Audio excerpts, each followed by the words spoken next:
Hey guys, it's the Proper Pundit here, and in this video, I'm going to be reviewing the FA Cup games that happened this weekend. So, very interesting set of games. Fulham versus Palace, I didn't expect it to go the way it did, but Palace won comfortably. During the first half, Fulham were playing better, and they were in control of the game. But then Palace, as soon as Eze scored that banger, they were in control. Fulham couldn't do anything against their defense. Palace went counterattacked, got their goals, and it's just a comfortable win. And they deserved the win. Once Eze scored, they were the better team. And honestly, fair play to Palace because they've been on some good form for a while now. They started the season very bad, but since December, Palace have been quietly very, very good. So fair play to them. And they didn't really need Mateta in this game because Mateta wasn't even good. He wasn't really good in this game, but the other players, Eze, Sarr, Wharton, their backline, Lacroix, Gay, all just very good, solid, and they got the win.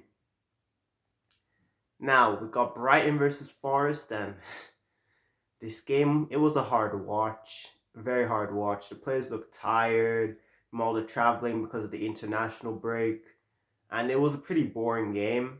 Forest were the better team in my opinion, especially in the first half. They were a lot better than Brighton. Second half was a lot more even, and extra time it was crap. It was crappy, boring, and just hard watch. But overall, Forest were the better team, and they won for pens again for the third time in this FA Cup. They've won through penalties. Matt Sells, what a season he's having. Wow. Nottingham Forest could get top four and a trophy. Who would have predicted that at the beginning of the season? Fair play to Nuno. Fair play. Wow. I'm just happy for them. It's just nice seeing how competitive the league is. That a team like Forest, that was 17th last season, can now go third and possibly win a trophy. It's brilliant. Anyways, we got Preston versus Aston Villa. The game went exactly how you predicted it would go. I mean, Preston gave them a tough game. It wasn't gonna be easy because Preston have made it to this stage. They were exactly they're not gonna be bums, but Villa, their quality just showed. The first half was 0-0.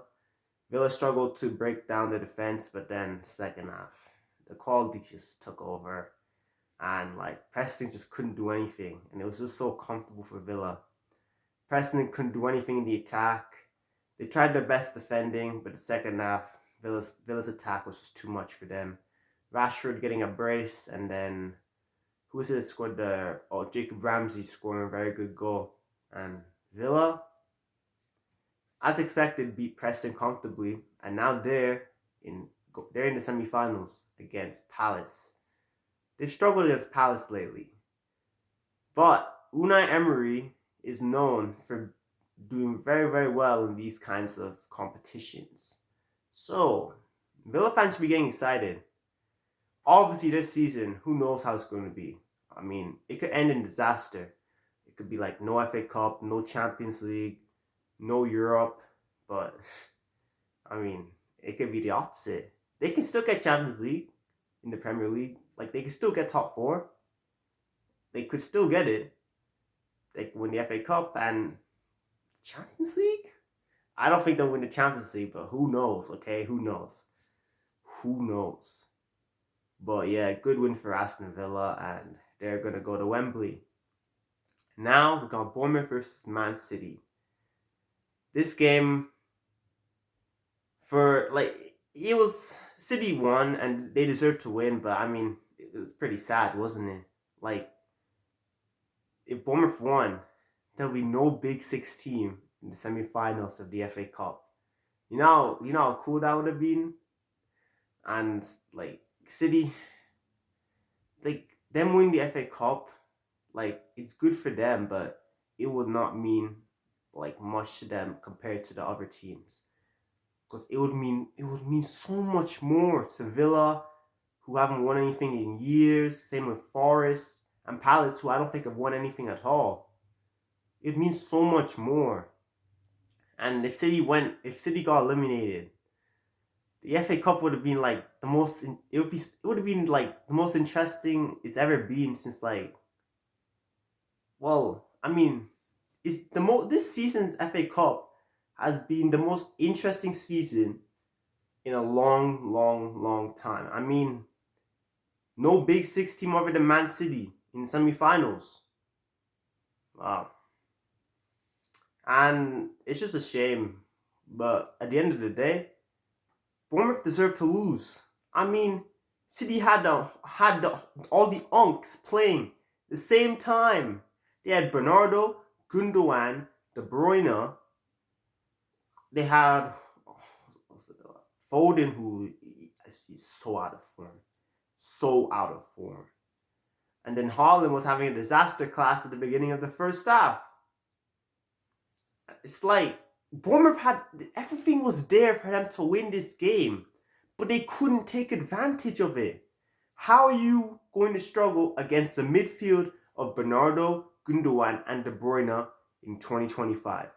I get struggling against that midfield 2 years ago because they were so good back then. But right now, they are all old and washed. And Bournemouth couldn't do anything against them. They just couldn't. And they deserve to lose. Bournemouth really just did not turn up. They just didn't. And Marmoush, another goal. He just looks like he has that instinct, that goal scorer's instinct. Pep needs to give him more game time. He really needs to. And against Leicester, if Marmoush plays, people need to put him. Like if I can't speak. People that do FPL, put Marmoush in your team against Leicester because,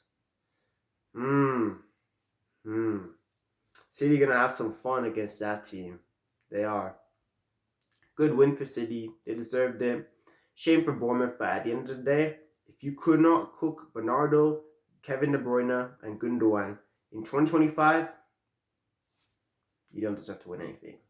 It's just as simple as that. Anyways, that's the end of the video.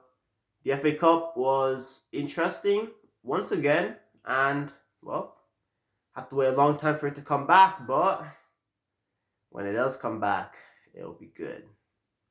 Anyways, that's the end of the video. Don't forget to like, share, and subscribe.